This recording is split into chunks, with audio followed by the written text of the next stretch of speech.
Després de tots aquests temes, donant pas a una informació que va impulsar la Fundació Jaume III i la revista Toc Toc. Es tracta de les Jornades Balearistes. La Fundació Jaume III, Foment Cultural de les Illes Balears i la revista Toc Toc han estat els impulsors de les Jornades Balearistes del passat 25 d'octubre.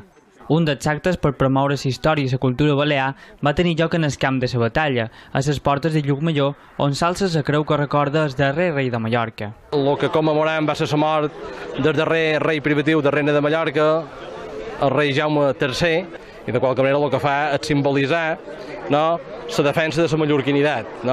Som mallorquins, no catalans, i per tant, un acte com aquest és un símbol en defensa de la mallorquinitat davant dels intents annexionistes, assimilacionistes, de tipus cultural, lingüístic, històric i fins i tot polítics de Catalunya cap a les Illes Balears. Nosaltres trobam que l'Estatut d'Autonomia de les Illes Balears ja deixava clar que les modalitats balears havien de ser promocionades i que era el que s'havia d'estudiar a l'escola i s'havia de promocionar l'administració pública i el llenguatge culte.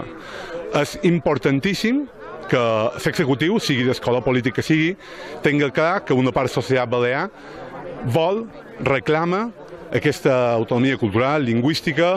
A les 12 del migdia va haver una ofrena floral, una lectura poètica, es varen llegir glosses i, finalment, una foto de germanor. Davall d'aquest símbol que recorda la mort del rei en Jaume III, el darrer del Regne de Mallorca, s'han reunit els defensors de la llengua i la cultura mallorquina. Ricardo Salinas, Canal 4, Llucmajor.